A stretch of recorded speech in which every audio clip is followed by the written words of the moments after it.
Feminism base பண்ண video கண்டிப்பா கிடையாது. இந்த வீடியோ விமெனுக்கு அகெயின்ஸ்டா நடக்கிற கிரைம்ஸ் அண்ட் அதோட ரேஷியோ என்ன, நம்மளோட சட்டத்தின் படி நம்ம எவ்வளவு ஸ்ட்ரிக்டான ரூல்ஸ் ஒரு பனிஷ்மெண்ட்ஸ் வச்சிருக்கோம் விமென்ஸ்க்கு அகேன்ஸ்டா இருக்கிற பனிஷ்மெண்ட்டுக்கு, அண்ட் என்ன விதமான பனிஷ்மெண்ட் என்ன விதமான கிரைம்ஸ் எல்லாம் நடந்துகிட்டு இருக்கு, இதை தடுக்கணும் இதை கம்மி பண்ணணும்னா அதுக்கு என்னென்ன பண்ண முடியும், லாவை ஸ்ட்ரிக்ட் ஆக்கணுமா இல்ல சொசைட்டில, அதாவது நம்ம எல்லாம் சேர்ந்ததான் இந்த சொசைட்டி, நம்ம மேல அந்த தப்பு இருக்கா இல்ல ஆக்சுவலி தப்பு எங்கதான் நடக்குது, எந்த பேஸ சரி பண்ணா நூல் பிடிச்ச மாதிரி இந்த கிரைம்ஸை கம்மி பண்ண முடியும் அப்படிங்கிற ஒரு சின்ன அனலைசேஷன் தான் இந்த வீடியோ.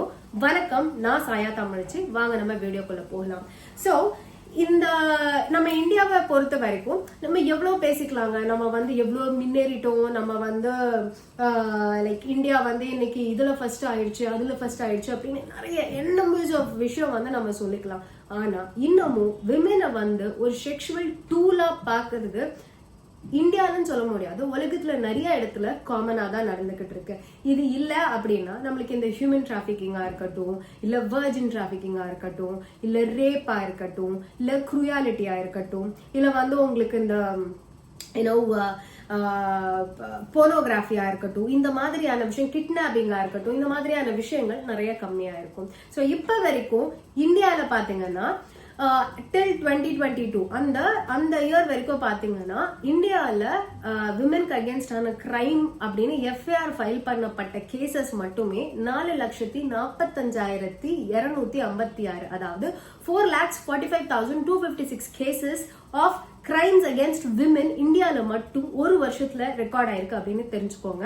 ஆன் அன் அவரேஜா பார்த்தா 1 ஹவருக்கு 51 எஃப்ஐஆர் ரெஜிஸ்டர் ஆயிருக்கு விமென்க்கு அகேன்ஸ்டான கிரைம்ஸ் பேஸ் பண்ணி அப்படின்னு தெரிஞ்சுக்கோங்க. இதுல டு பி ப்ரிசைஸ் யூபில 65,000 பிளஸ் கேசஸ், மகாராஷ்டிரால 45,000 பிளஸ் கேசஸ், ராஜஸ்தான்ல 45,000 பிளஸ் கேசஸ், வெஸ்ட் பெங்கால்ல 34,000 பிளஸ் கேசஸ், மத்திய பிரதேஷ்ல 32,000 பிளஸ் கேசஸ். இந்த ஸ்டேட்ஸ் மட்டும் தான் இருக்கான்னு பாத்தீங்கன்னா இந்த ஸ்டேட்ஸ்ல தான் கொஞ்சம் ஜாஸ்தியா இருக்கு. மற்றபடி எல்லா ஸ்டேட்ஸ்லயும் இந்த மாதிரியான கிரைம்ஸ் ரெஜிஸ்டர் ஆயிட்டு இருக்கு அப்படின்னு தெரிஞ்சுக்கோங்க. என்ன விதமான கேசஸ் அப்படின்னு பாத்தீங்கன்னா cruelty by husband and his relatives, rape, kidnapping, assault on women with intent of outrage her modesty, அதாவது harassment அப்படின்னு சொல்லலாம்.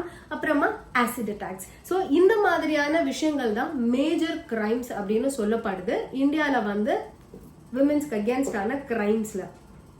இதுல என்னென்ன விதமான சட்டங்கள் இருக்கு அப்படின்னு பாத்தீங்கன்னா, பேசிக்கா சட்டம் இருக்கு அண்ட் அது எந்த அளவுக்கு இம்ப்ளிமெண்ட் பண்ணிக்கிட்டு இருக்காங்கன்னு தெரியல. ரொம்ப ஈஸியா நம்ம சொல்லிடுவோம் நம்ம நாட்டுல ரொம்ப ஸ்ட்ரிக்டான சட்டம் இல்ல அப்படின்னு. பட் அப்படிலாம் கிடையாது, நிறைய அமெண்ட்மெண்ட்ஸ் கொண்டு வந்திருக்காங்க இன்னைக்கு வரைக்கும் அப்படின்னு சொல்லலாம். அது என்னென்ன அமெண்ட்மெண்ட்ஸ் அப்படின்னு சொல்லிட்டு நம்ம பார்க்கலாம்.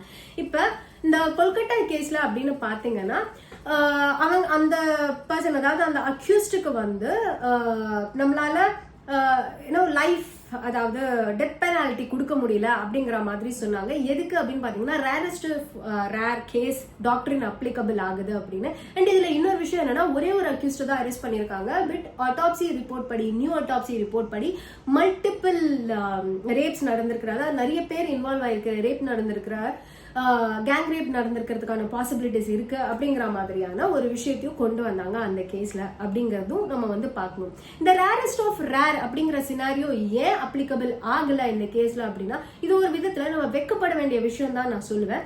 ஏன்னா 31,000 ரேப் கேசஸ் ஒரு வருஷத்துல இந்தியால நடக்குதுங்க. இந்த கேசஸ் இது ரிப்போர்ட் பண்ணப்பட்ட கேஸ், ரிப்போர்ட் பண்ணப்படாதது எவ்வளவோ இருக்கு. 31,000 கேஸ், ரேப் கேஸ் மட்டும் நடந்துகிட்டு இருக்கு அப்படின்னா இதை எப்படி அவங்க ரேரஸ்ட் ஆஃப் ரேர் அப்படின்னு எடுப்பாங்க?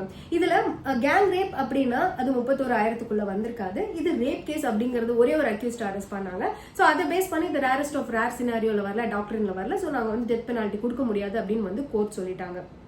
இப்போ இந்த ரேர் இந்த ரேப் அப்படிங்கிற வார்த்தையோட டெஃபினேஷனே 2013ல அமெண்ட் பண்ணிருக்காங்க.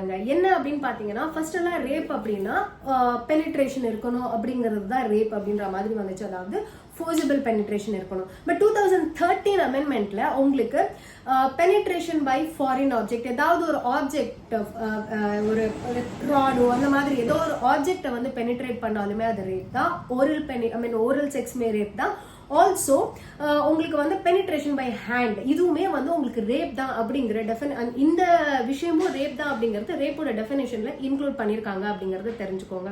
First minimum punishment for rape வந்து 7 years இருந்துச்சு. பட் அதே மாதிரி ஜுவைனலுக்கு வந்து 18 வயசுக்கு கீழே இருந்தா அவனுக்கு வந்து ரொம்ப கம்மியான பனிஷ்மெண்ட் அப்படிங்கிற மாதிரி தான் இருந்துச்சு. பட் நிர்பயா கேஸ்க்கு அப்புறமா, அதாவது 2018 அமெண்ட்மெண்ட்ல பாத்தீங்கன்னா 16 yearsல இருந்து 18 yearsக்குள்ள இருக்கிற ஒரு பர்சன் இந்த மாதிரியான ரேப், அதாவது ரேப்னு சொல்ல முடியாது, ரொம்ப மோசமான ரொம்ப ஹீனியஸான கிரைம்ல அவன் வந்து இன்வால்வ் ஆனா கமிட் பண்ணா அவனை வந்து அடல்ட்டா தான் ட்ரீட் பண்ணணும் அப்படிங்கிற மாதிரியான அமெண்ட்மெண்ட் கொண்டு வந்திருக்காங்க அப்படிங்கறத தெரிஞ்சுக்கோங்க. இப்ப 2018க்கு முன்னாடி 2018க்கு அப்புறமா என்னென்ன அமெண்ட்மெண்ட் வந்திருக்கு அப்படின்னு பார்க்கலாம். ஃபர்ஸ்ட் ரேப்க்கு வந்து 7 years to லைஃப் இம்ப்ரிசன்மெண்ட் தான் கொடுத்துட்டு இருந்தாங்க 2018க்கு முன்னாடி. 2018க்கு அப்புறமா 10 yearsல இருந்து, அதாவது மினிமமே 10 years to லைஃப் இம்ப்ரிசன்மெண்ட் அப்படின்னு தெரிஞ்சுக்கோங்க. ரேப் ஆஃப் அ மைனர், அதாவது 16 வயசுக்கு கீழே இருக்கிற குழந்தை 18 வயசுக்கு கீழே இருக்கிற குழந்தைய ரேப் பண்ணா அவங்களுக்கு 18 yearsக்கு முன்னாடி 10 வருஷம் தான் minimum of 10 years to life imprisonment அப்படின்னு இருந்துச்சு. இப்ப 20 வருஷத்துல இருந்து லைஃப் இம்ப்ரிசன்மெண்ட் வரைக்கும் உங்களுக்கு அமெண்ட் பண்ணிருக்காங்க after 2018. Gang rape of a minor, அதாவது ஒரு மைனர் குழந்தைய கேங் ரேப் பண்ணா 10 years to லைஃப் இம்ப்ரிசன்மெண்ட் இருந்துச்சு பிஃபோர் 2018. இப்ப life imprisonment R death penalty, அதாவது ஒரு மைனர் குழந்தைய கேங் ரேப் பண்ணா அவங்களுக்கு ஸ்ட்ரெயிட் அவே life imprisonment R death penalty அப்படின்னு தெரிஞ்சுக்கோங்க. அடுத்தது இப்ப வந்து நம்மளுக்கு புது சட்டம் கொண்டு வந்தாங்க இல்லையா, பாரதிய நியாய சஹித்யா 2023. இந்த சட்டத்தின்படி கேங் ரேப் நடந்தாலே, அதாவது மைனர் கிடையாது, கேங் ரேப் நடந்தாலே மினிமம் ஆஃப் 20 years உங்களுக்கு வந்து பனிஷ்மெண்ட். ஸ்டார்டிங்கே 20 yearsல தான் பனிஷ்மெண்ட் ஆரம்பிக்கும் டு லைஃப் இம்ப்ரிசன்மெண்ட் அப்படின்னு தெரிஞ்சுக்கோங்க. Gang rape of a minor kid, minor குழந்தைய கேங் ரேப் பண்ணா உங்களுக்கு life imprisonment to death penalty அப்படின்னு தெரிஞ்சுக்கோங்க. அடுத்தது உங்களுக்கு வந்து இப்போ ஒரு பெண்ணை அவளோட சம்பந்தம் இல்லாம வீடியோ எடுக்கிறது, அவங்களோட பிரைவேட் ஆக்ட்ஸை வந்து வீடியோ எடுக்கிறது, இல்ல வந்து ட்ரையல் ரூம்ல வீடியோ எடுக்கிறது, இல்ல அவங்க வந்து இந்த ஹோட்டல்ஸ்ல எல்லாம் வந்து அவங்கள வீடியோ எடுக்கிறது, ஆபீஸ்லயே கூட டேபிளுக்கு கீழெல்லாம் வந்து கேமரா செட் பண்ணி வீடியோ எடுக்கிறது, இந்த மாதிரியான வீடியோஸ் எடுக்கிறது அந்த ஒரு பெண்ணோட பனிஷ்மெண்ட் இல்லாம அவங்களோட பிரைவேட் ஆக்டையோ அவங்களோட பிரைவேட் பார்ட்ஸையோ இல்ல அவங்களோட விருப்பமே இல்லாம அவங்கள வீடியோ எடுத்து இந்த மாதிரி அவங்கள வந்து அசால்ட் பண்றது, மென்டலி அசால்ட் பண்றதுக்கு நம்மளுக்கு வந்து மினிமம் ஆஃப் 20 அமெண்ட்மெண்ட் 2013 படி மினிமம் ஆஃப் 1 year பனிஷ்மெண்ட் இருந்துச்சு அப்படின்னு தெரிஞ்சுக்கோங்க. பட் BNS ஆக்ட் படி, BNS 2023 ஆக்ட் படி செக்ஷன் 77 படி உங்களுக்கு வந்து 3 yearsல இருந்து 7 years வரைக்கும் உங்களுக்கு பனிஷ்மெண்ட் இருக்குன்னு தெரிஞ்சுக்கோங்க. ஒரு பெண்ணோட பிரைவேட் ஆக்டையோ இல்ல ஒரு பெண்ணோட சம்மதம் இல்லாம அவங்கள வந்து அவங்களுக்கு தெரியாம கேமரா வச்சு அவங்களோட பிரைவேட் பார்ட்ஸ் எல்லாம் வந்து படம் எடுத்து அது வந்து பப்ளிஷ் பண்ற மாதிரியானதோ இல்ல அவங்களை த்ரெட்டன் பண்ற மாதிரி அவங்கள வந்து ஃபுல் நியூடிட்டியோ இல்ல பார்ஷியல் நியூடிட்டிலையோ அவங்கள வந்து இன்வால்வ் பண்ற மாதிரியான விஷயங்களை பண்ணா 3 yearsல இருந்து 7 years வரைக்கும் பனிஷ்மெண்ட் கொடுக்கப்படும் அப்படிங்கிறது லேட்டஸ்ட் அமெண்ட்மெண்ட் அப்படின்னு தெரிஞ்சுக்கோங்க. அடுத்தது cruelty is by husband or அவங்களோட ரிலேட்டிவ்ஸ், இதெல்லாமே டொமஸ்டிக் வயலன்ஸ்ல வரும். ஸோ இந்த மாதிரியான கேசஸ் இந்த மாதிரியான கேசஸ்க்கு மினிமம் ஆஃப் 3 years பனிஷ்மெண்ட் இருக்கு அப்படின்னு தெரிஞ்சுக்கோங்க. அதாவது இந்த கேஸ் ஃபைல் பண்ணி அந்த குரூயாலிட்டி ப்ரூவ் பண்ணப்பட்டா minimum of 3 years of punishment as per BNS act 2023 அப்படின்னு தெரிஞ்சுக்கோங்க. பட் இந்த ஆக்ட் வந்து நிறைய இடத்துல மிஸ்யூஸ் பண்ணப்படுது அப்படிங்கறதும் நம்ம வந்து பார்த்துட்டு தான் இருக்கோம். பட் லேட்டஸ்ட் அமெண்ட்மெண்ட் படி குரூயாலிட்டிக்கு மினிமம் ஆஃப் 3 years இம்ப்ரிசன்மெண்ட் இருக்கு அப்படிங்கறத தெரிஞ்சுக்கோங்க. ஆல்சோ 2013 அமெண்ட்மெண்ட்ல தான் இந்த ஆசிட் அட்டாக் அப்படிங்கறதோட விஷயத்தையும் கொண்டு வராங்க IPCல. அண்ட் அதுக்கு வந்து minimum punishment 10 years to life imprisonment கொடுக்கப்பட்டுச்சு. பட் பிஎன்எஸ் செக்ஷன் 124ல பாத்தீங்கன்னா எந்த விதமான கிரீவியஸ் ஆக்ட், அதாவது ஃபேஸ்ல மட்டும் இல்லாம எந்த விதமான கிரீவியஸ் ஆக்ட் ஒரு விமெனுக்கோ இல்ல ஒரு மென்கோ வந்து ஆசிட் த்ரோ பண்ணி நடக்குது அப்படின்னா மினிமம் பனிஷ்மெண்ட் வந்து 10 years to லைஃப் இம்ப்ரிசன்மெண்ட் அப்படிங்கிற அமெண்ட்மெண்ட்டை கொண்டு வந்திருக்காங்க அப்படிங்கறத தெரிஞ்சுக்கோங்க. Also harassment as per section 75 of BNS act 2023 ஒரு மென் வந்து எந்த விதத்துல ஒரு பெண்ணை வந்து எந்த விதத்திலயுமே ஒரு பெண்ணை அப்ரோச் பண்ணி அவங்கள மாரலாவோ பிசிக்கலாவோ ஹாரஸ் பண்றது, அவங்களோட மொடாஸ்டியை வந்து ஏன்னோ அசிங்கப்படுத்துற மாதிரியான ஆக்ட் பண்றது, ஒர்க் இடத்துலயா இருக்கட்டும் இல்ல டிராவல் பண்ற இடத்துலயா இருக்கட்டும், தவறான இடத்துல தொடுறது இல்ல தவறான வார்த்தைகளால அவங்கள வந்து அசிங்கப்படுத்துறது, காயப்படுத்துறது, இந்த மாதிரியான எந்த விதமான ஹாரஸ்மெண்ட் பண்ணாலும் அவனுக்கு வந்து பனிஷ்மெண்ட் இருக்கு up to 3 years அப்படின்னு தெரிஞ்சுக்கோங்க. பட் இந்த மாதிரியான இது எல்லாமே பாத்தீங்கன்னா நம்மளுக்கு நல்ல நல்ல அமெண்ட்மெண்ட்ஸ் தான், இது எல்லாமே ஸ்ட்ரிக்டான பனிஷ்மெண்ட்ஸ் தான். பட் இது எந்த அளவுக்கு இம்ப்ளிமெண்ட் ஆகுது இந்தியால அப்படின்னு கேட்டீங்கன்னா இது நம்ம எல்லாருக்குமே தெரியுங்க. ஒரு கேஸ் ஃபைல் பண்ணப்பட்ட அந்த கேஸ்ல இருந்து அவங்களுக்கு ஜட்ஜ்மெண்ட் வர்றதுக்குள்ள இதுவே வந்து உங்களுக்கு ஒரு 3 to 5 years. என்னதான் ஃபாஸ்ட் ட்ராக் கோர்ட்டுக்கு நம்ம போறோம் அண்ட் போக்சோ கோர்ட்டுக்குன்னு போக்சோ ஆக்டுக்குன்னு தனியா கோர்ட்ஸ் இருக்கு. போக்சோவை விட்டுருங்க, இந்த மாதிரியான ரேப் கேசஸ் விட்டுருங்க. பட் ஒரு ஹாரஸ்மெண்ட் அப்படின்னு நம்ம போறோம் அப்படின்னா ஹவு சீரியஸா வந்து இந்த கேஸை எடுத்து நடத்துறாங்க அப்படிங்கிற மாதிரியான ஒரு விஷயம் இருக்கு இல்லையா. ஃபார் எக்ஸாம்பிள் இப்போ சென்னையில நடந்த ஒரு விஷயமே நம்ம எடுத்துக்கலாம்.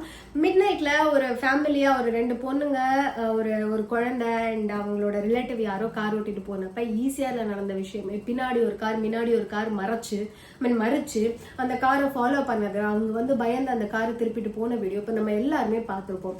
இப்ப அந்த கேஸ போய் ஃபைல் பண்ணப்ப போலீஸ் கேட்ட முதல் கேள்வி என்ன தெரியுமா, நீங்க ஏமா அந்நேரத்துக்கு 2 மணிக்கு ஈஸியா ரோட்ல நீங்க ஏமா போனீங்க? நான் போறேன் போல, அது பிரச்சனை கிடையாது. என்ன ஒருத்தன் ஹாரஸ் பண்ணிட்டான், என்ன வந்து ஒருத்தன் த்ரெட்டன் பண்ணிட்டான், நான் அவனை கம்ப்ளைண்ட் பண்ணும்போது இந்த கேள்வி நீங்க இன்னுமே இந்த ஜெனரேஷனுமே நீங்க எப்படி கேக்குறீங்க எனக்கு வந்து ஒண்ணுமே புரியல. ஸோ கிரைம் பண்றது வந்து தப்பு கிடையாது, அதை ரிப்போர்ட் பண்றது தப்புங்கிற மாதிரி நம்ம இப்பவும் வந்து ஒரு மென்டாலிட்டியில இருக்கிறதுனால தான் நிறைய கேசஸ் வந்து நம்ம ரிப்போர்ட்டே பண்றது கிடையாது. ஆல்சோ இந்த கிரைம் வந்து நிறைய நடந்துகிட்டே போறதுக்கு இன்னொரு காரணம் என்னன்னா ரிப்போர்ட் பண்ணப்படுறது கிடையாது. எடுத்த உடனே ரிப்போர்ட் பண்ணிடணும். ஏன்னா ஒருத்தவங்க ஹாரஸ் பண்றாங்க அப்படிங்கறத உடனே வாய்ஸ் அவுட் பண்ணுங்க. வீட்டுல சின்ன பசங்களை இருந்தா வீட்டுல உடனே போய் அம்மா அப்பா கிட்ட சொல்லுங்க.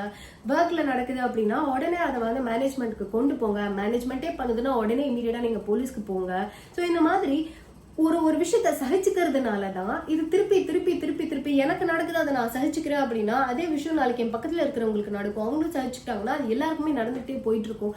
எந்த இடத்துல இதை நம்ம வாய்ஸ் அவுட் பண்ணிட்டே இருக்கோமோ, இதை நம்ம ரிப்போர்ட் பண்ணிட்டே இருக்கோமோ அப்பதான் பனிஷ்மெண்ட்ஸ் கொடுக்கப்படும். அந்த பனிஷ்மெண்ட்ஸை பார்த்துதான் மற்றவங்க வந்து இந்த பனிஷ்மெண்ட் கொடுக்குறாங்க அப்படின்றதுனால இந்த விஷயங்களை வந்து பண்ண நிறுத்துவாங்க அப்படிங்கறத தெரிஞ்சுக்கோங்க. So don't tolerate, immediately report it. திருப்பி திருப்பி நம்ம ரிப்போர்ட் பண்ணிட்டே இருந்தா மட்டும்தான் இந்த கிரைமை வந்து நம்ம கம்மி பண்ண முடியும். இன்னும் கொஞ்சம் கூடி ஸ்ட்ரிக்ட் பண்ணலாம் அப்படிங்கிறது என்னோட ஃபீல். நீங்க என்ன நினைக்கிறீங்க? இன்னும் எந்தெந்த விதத்துல எல்லாம் எந்தெந்த கேஸ்க்கு ஸ்ட்ரிக்டரான லாஸ் கொண்டு வரலாம், பனிஷ்மெண்ட்ஸ் கொண்டு வரலாம் அப்படிங்கறத நீங்க நினைக்கிறீங்க அப்படிங்கறத எனக்கு கமெண்ட்ல சொல்லுங்க.